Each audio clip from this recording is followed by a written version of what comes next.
Bonjour à tous et bienvenue dans cette présentation de la nouvelle version de BFVM Select Plus. Cette vidéo s'adresse aux utilisateurs qui possèdent déjà les accès à BFVM Select Plus mais aussi à ceux qui souhaitent découvrir ces fonctionnalités. Ok, il faut savoir que BFVM Select Plus a bénéficié d'une mise à jour majeure. Ok, l'objectif de cette mise à jour, c'était de rendre le fichier plus professionnel, plus agréable à consulter et surtout plus simple à utiliser. Voilà. Donc cette nouvelle version va rassembler désormais plusieurs dimensions de l'analyse poussée. Le fichier BFVM Select Plus n'a pas pour fonction de vous dire automatiquement quoi acheter ou vendre. Ok, mais c'est plutôt pour vous aider, voilà, à trouver plus rapidement les informations importantes et à structurer votre décision. Voilà, donc on va commencer par la première feuille ici qui est BFVM Select Live. Précédemment c'était appelé données et là j'ai essayé de structurer. Ça constitue le point de départ en fait de consulter les dernières séances disponibles. Vous pouvez voir ici le titre, les titres suivis. C'est actuellement la BFVM, on a 47 titres disponibles. Voilà. Normalement, c'est 48 titres. On va dire 48 titres parce qu'il y a Bridbank qui est aussi rentré en bourse, mais il n'apparaît pas encore. La mise à jour n'a pas été faite. Lorsque la mise à jour se fera, je ferai une autre mise à jour pour le faire entrer. Mais cette mise à jour sera une mise à jour mineure. Voilà. Ici, c'est le volume total des échanges d'aujourd'hui. Et là, ce sont la valeur échangée. Donc, tous ces échanges qu'on a eu aujourd'hui, que vous pouvez voir là, voilà, c'est la somme qui est là, environ 3 milliards. Et ça, c'est la variation moyenne de la journée. Mais bon, et là, c'est pour la date de dernière mise à jour, les différents symboles, pour ceux qui ne savent pas, les sociétés, leur volume, le cours de veille, le cours d'ouverture, le cours de clôture et les variations. Voilà. Donc, l'info fuité version 2. En fait, il faut savoir que l'info fuité aide à comprendre les séances, ok, et à exploiter certaines informations concernant les bulletins de la BOC, ok, les bulletins de la côte, pardon. Donc ici, vous allez voir que nous avons les indices. Là, c'est le composite 30, ça c'est le prestige, les différents indices, ok. Et dans l'étendue du marché, c'est-à-dire dans l'étendue de tout ce marché-là, ok, on peut voir qu'il y a 26 entreprises qui sont à la hausse, il y a 17 qui sont à la baisse et il y a 4 qui sont stables. Donc, il recense en fait ici les entreprises qui sont à la hausse, vous pouvez les voir à la hausse, il y a la baisse et il y a stable. Donc, il recense en fait, il y a 26 entreprises, voilà. Les top 5 dans les 26 là, les voici. Ici, c'est CIE, Shell, Uniwax, voilà. Les flops, les 5 pires baissent comme ça, on va dire. Il y a ETIT, voilà, et les autres. Et ici, c'est le bulletin officiel de la côte. Voilà, pour ceux qui ne savent pas, c'est quoi le bulletin officiel de la côte, ils peuvent aller se renseigner.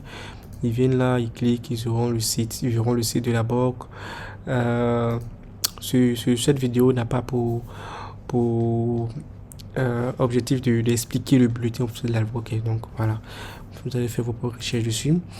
Et ici, pour ceux qui ont le fichier et qui ne comprennent pas, en fait, c'est comment fonctionne en fait le bulletin officiel de la BOC avec les quantités résiduelles. En fait, voilà.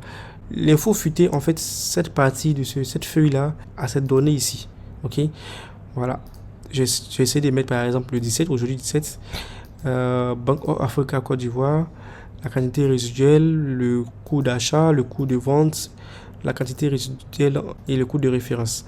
Et ces informations qui sont ici sont les mêmes informations qui sont ici si je prends Banque of Africa Côte d'Ivoire. Voilà. Quantité résiduelle à l'achat, coût de vente, coût d'achat, pardon, coût de vente et quantité résiduelle à la vente.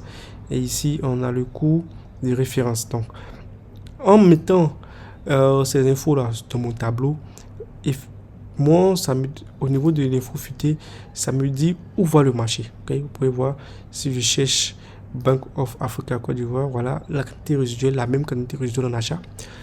le coût d'achat, le coût de vente, les quantités résiduelles à la vente. Ok. Et ici, cette bande-là me donnera là où va le marché. Ok. Le marché ici, c'est à l'achat. Ok. Donc, c'est comme si dans cette quantité résultat nous dit que les gens achètent Bank of Africa Côte d'Ivoire. Ok.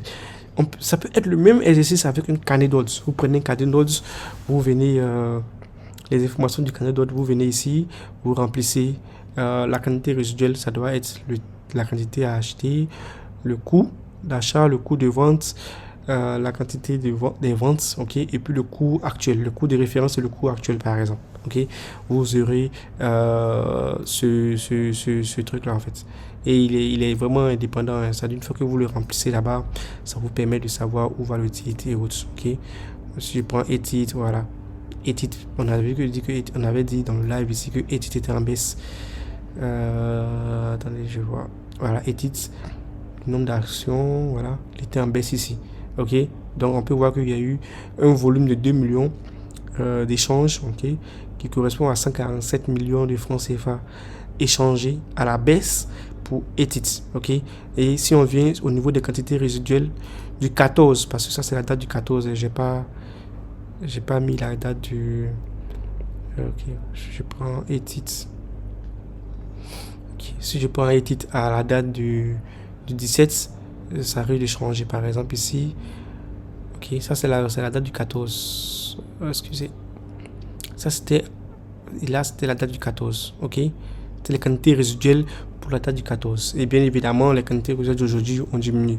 Voilà. Donc vous pouvez faire cet exercice là et puis vous voyez où voit le titre. Ok. Donc après ici ce sont les spreads. C'est le spread en fait. Faut dire que c'est la différence entre le coût d'achat et le coût de vente. Ok. C'est là qu'on appelle le spread. D'accord. Donc c'est un peu, en général, c'est un peu la commission du broker, si on peut dire ça comme ça, ok. Donc là, c'est un peu, j'essaie de prédéfinir une lecture, mais ça ne veut pas dire qu'il faut acheter ou bien il faut vendre. Voilà, comme je le dis, ça vous montre où se trouve la liquidité. C'est la liquidité. Quand je dis la liquidité, ça vous montre tout le volume. Si le volume à la baisse ou le volume à la vente. Si les gens veulent acheter ou bien si les gens veulent vendre, ok. Donc c'est un peu ça. Ça, ce sont les différentes étapes d'un bloc. Ok.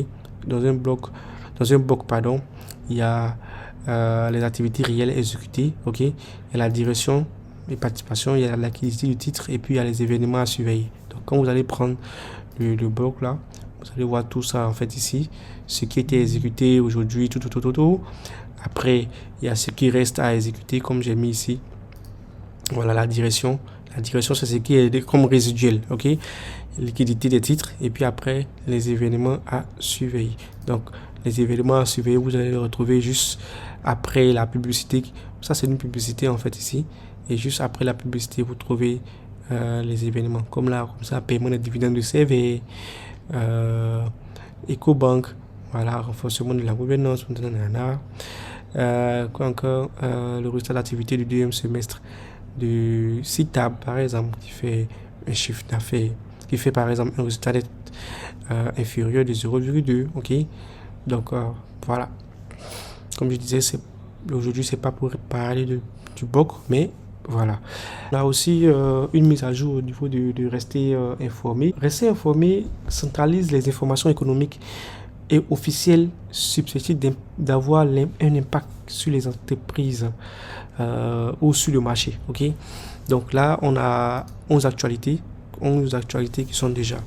J'ai pas mis toutes les actualités et donc là j'ai mis seulement les 5, on va dire les 5 dernières actualités du 17 par exemple. Aujourd'hui le 17 pour les actualités économiques. Vous allez retrouver les actualités là sur le site de Sika Finance. Ok. Ce sont les liens hypertextes. Voilà, j'ai juste centralisé pour ne pas avoir à aller sur différentes plateformes. Ok. Voilà. Et ok, ici ce sont les publications de la BFVM. Voilà.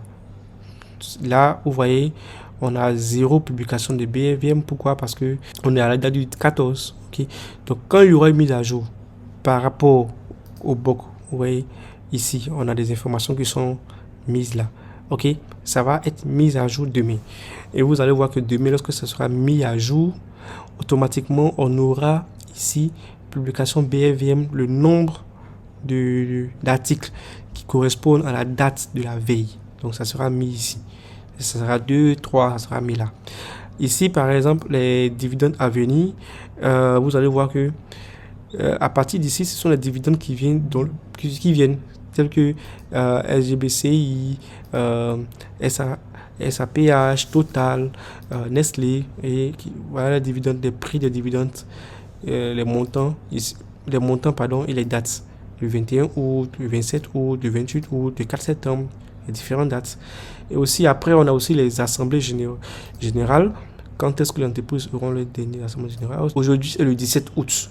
Donc, le dernier, c'est le 3, raison pour laquelle là, on est à 0. Donc, lorsque il y aura de nouveau, on pourra voir quelle entreprise a son assemblée générale à venir.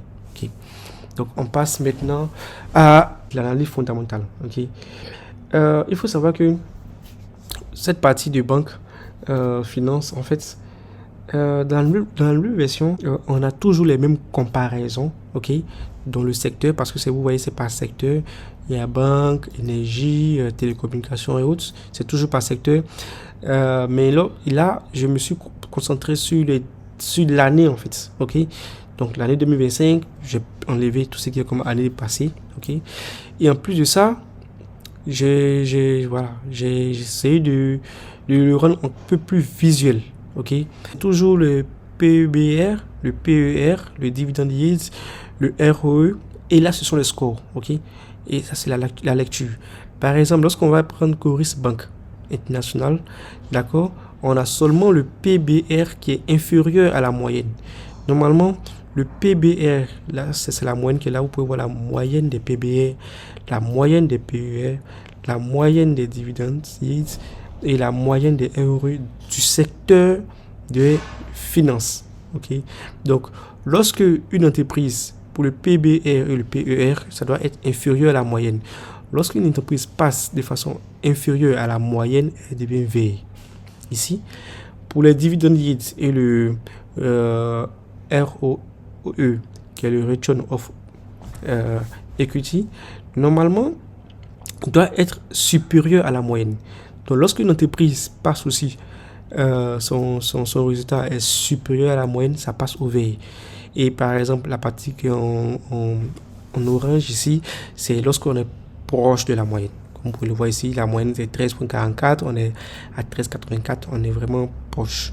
Donc, quand on est rouge, on est vraiment inférieur et supérieur pour ici. Rouge, on est inférieur pour là. Rouge, on est inférieur ici. Ok, donc l'idée en fait c'est que lorsqu'on trouve quand le score par exemple il est à 1, il est faible, ok, quand le score est 2, il est neutre, il n'est pas trop truc, quand le score il est à 3 sur 4, il est à surveiller, et lorsque le score est à 4 sur 4, il est attractif, comme le cas de Bank of Africa Sénégal. Vous pouvez voir, il est ouvert sur tous les niveaux, donc qui dit que l'action est sous-évaluée. Okay. Donc ici, si je viens sur je fais ma recherche pour la Bank of Africa Sénégal, j'ai essayé de donner aussi un coup de neuf ici. Vous allez voir que voici le coût de l'action, la capitalisation, et voilà, j'ai comme ceci, c'est attractif. Il est favorable en PBR, il est favorable en PER, il est favorable en dividend yield, il est favorable aussi en return of equity. Mais on peut voir aussi l'évolution du chiffre d'affaires en bleu. On peut voir l'évolution des résultats nets en vert et l'évolution des dividendes aussi en pointillé là. Donc, ce qui montre en fait ici que l'action de BOA Sénégal est vraiment au vert. Et pour quelqu'un qui veut investir sur BOA Sénégal, le dernier point à regarder peut-être, je pense qu'à mon niveau, c'est de savoir qu'est-ce qui se passe en 2026, parce que nous sommes en 2026. En 2027, 25, c'est parfait. Avec ce prix-là, c'est encore bon. Qu'est-ce qui se passe en 2027, en 2026, c'est d'aller regarder au niveau de la BRVM. Voilà, tranquillement, on va à la BRVM, on cherche son résultat du premier semestre, par exemple. Rapport de ce côté, on vient sur Bank of Africa Sénégal, son résultat du premier semestre, voilà, qui était déjà publié 2026. Ok, que dit le résultat du premier semestre? Résultat net, on est à 541, qui est supérieur à l'année 2025. Donc déjà, ça montre que l'entreprise est déjà dans une bonne lancée. Donc tout est ouvert pour POA Sénégal. Bon, après maintenant, bon, pour ceux qui souhaitent analyser le titre, et puis aller analyser le titre pour voir est-ce qu'on est sommes dans un bon niveau d'achat ou bien dans un bon niveau de vente par rapport on va dire quoi, par rapport au support, résistance. Voilà, ici comme ça, le prix est monté. Il est là, il est à un niveau de support ici. Ok, il fait 700, 7000, 7800. Donc ici, on est pratiquement ouvert. L'action, vous pouvez voir, là je suis à 5 ans, l'action est pratiquement ascendante. Ok, si je viens à 1 an même, vous voyez que ça, voilà, ça montre. Et là, c'est voilà. Donc le fichier ici, il a été repensé. C'est pareil avec les analyses au niveau de l'énergie. J'ai appelé ça analyse fondamentale, mais il faut savoir que il ne remplace pas l'analyse fondamentale complète. Ici, il s'occupe de pouvoir définir si une entreprise est sous-évaluée ou elle est surévaluée. Ok, par rapport à son secteur. Déjà, une entreprise sous-évaluée, comme ici, comme ça, les résultats voilà, on va dire les chiffres qui sont donnés par BE, Bank of Africa Sénégal, nous dit, du fait que tout est ouvert, nous dit que l'entreprise est sous-évaluée. Le prix qui est là, c'est un prix qui est sous-évalué. Et étant donné que le prix est sous-évalué, il va devoir aller à son prix d'équilibre. Donc son prix d'équilibre, ça sera sûrement à la hausse. Donc c'est dans cette manière de penser là qu'on essaie de travailler. Voilà. On n'a pas demandé à faire une analyse complète, analyse fondamentale complète, mais déjà avec cette petite analyse des chiffres qui permet de montrer la surévaluation ou bien la sous-évaluation d'une entreprise, ça nous permet de mieux voilà, se positionner. Vous voyez ici, il y a Total Sénégal et Sonatel, pardon. Si on vient sur Sonatel ici, vous voyez voir aussi que Sonatel est très attractif. Il y a certaines entreprises telles que Sodeci aussi qui est aussi attractif. Voilà. Il y a, voilà. Donc comme j'ai dit, 3 sur 4 c'est à surveiller. Ok. Et ça ne veut pas dire que c'est mauvais. À surveiller, ça veut dire que on peut se donner une chance de regarder l'entreprise là pour un investissement court et moyen terme. Voilà. Court, moyen terme. Ceux qui sont sous-évalués, vraiment, c'est de long terme même. On peut avoir confiance en l'entreprise. Et après, voilà, j'ai mis en place une autre feuille que j'ai appelée Momentum Cotem. Ok. Il remplace l'ancienne feuille qui était appelée RSI. Parce que là, il donne toujours le RSI. Vous allez voir que c'est le RSI qui est là. Mais il est beaucoup plus focus sur certains éléments. Ok. Il est focus sur certains éléments. Et les éléments qu'on a, ce sont les volumes. Okay, vous pouvez voir le volume ici. Ça, c'est le coût de l'action. Okay. Ici, c'est le RSI pour savoir si on est dans une phase on va dire, de divergence ou bien de divergence. Vous pouvez voir le coût de RSI. Là, on est voilà, la bande 50, on est supérieur à la 50. Le coût ici, voilà, il suit aussi son RSI. Voilà, ok. Là, j'ai essayé de mettre des scénarios en place, ok, qui pourraient être favorables à toute personne qui a une petite notion de trading ou bien d'analyse financière ou bien d'analyse technique, ok. Là, vous pouvez voir que j'ai pris le coût, le RSI et le volume, d'accord. Les momentum qui sont confirmés, quand on dit momentum confirmé, c'est quand le volume est évolutif, ok. Et le volume évolutif, ça veut dire quoi? Imaginons le coût d'une action qui monte, ok. Le coût d'une action qui monte, qui évolue à la hausse, comme ici j'ai mis le tiret hausse, et son RSI aussi est supérieur à 50, ok, et son volume est évolutif à la hausse, ok. Le fait que son volume est évolutif, ça veut dire que les gens achètent. Le fait que le coût augmente, ça veut dire que les gens achètent. Le fait que son volume, ok, augmente, ça veut dire que les gens achètent plus, ok. et du fait que le RSI est supérieur à 50, ça veut dire que l'entreprise là, bien le coût de cette entreprise est en train de monter. Donc c'est le meilleur des cas, c'est là qu'on va acheter les actions. Ok, on va acheter les actions quand il y a un volume, quand le volume est bien, et aussi voilà, c'est là.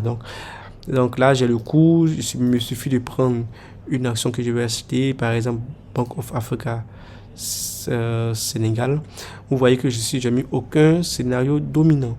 Ok, il n'y a pas encore de scénario dominé parce que le prix était en train de stagner en fait, comme vous pouvez le voir à 7500, 7800, il est en train de stagner. D'accord, donc quand le prix sera évolutif, il fera 7800, 7900, 8000, 9000. Au fur et à mesure, vous allez voir que le prix va augmenter. Donc là, c'est la meilleure manière de se positionner.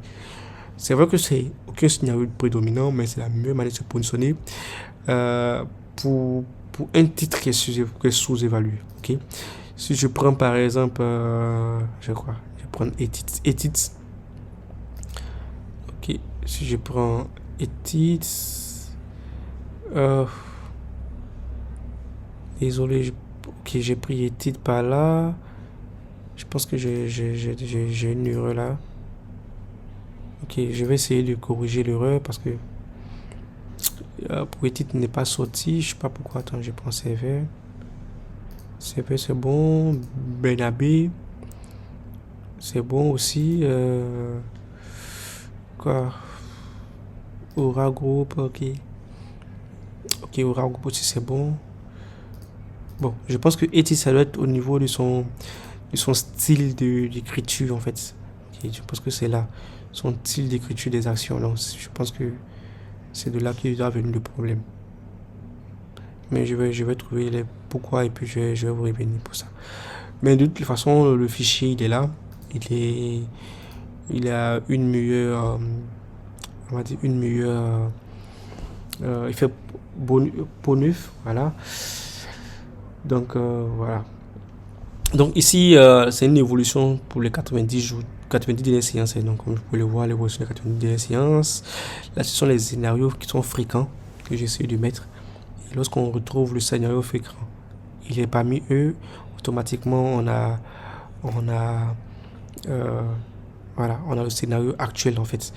Je dis en même temps où se trouve le scénario. J'essaie de faire un truc assez propre, voilà, pour que voilà, chacun puisse se retrouver dans le truc. Donc c'est un peu ça. Là, je travaille aussi à changer cette manière de présenter en fait les analyses que je fais. Ok, je présente pas toutes les analyses que je mets ici, mais bon, je mets quand je le peux. Voilà. Ok, donc c'était un peu la présentation de mon fichier. Voilà, merci encore pour ceux qui ont l'accès, qui ont acheté l'accès. Je dis merci pour la confiance qu'ils font. J'essaie de m'améliorer. S'il y a des critiques, s'il y a des trucs, votre feedback aussi sera le bienvenu. J'aimerais vraiment. Je suis pas beaucoup actif pour les vidéos, vous pouvez le voir, parce que voilà, j'ai des postes de responsabilité qui fait que j'arrive pas à me libérer toutefois pour faire des vidéos et autres. Mais si vous avez des questions, si vous avez des préoccupations sur le fichier ou même sur la bourse, n'hésitez pas à me contacter. Je réponds toujours, même si c'est pas à l'instant, mais je réponds toujours. J'essaie de faire l'effort de répondre quand je reçois des messages. Voilà, je vous dis merci et prenez soin de vous.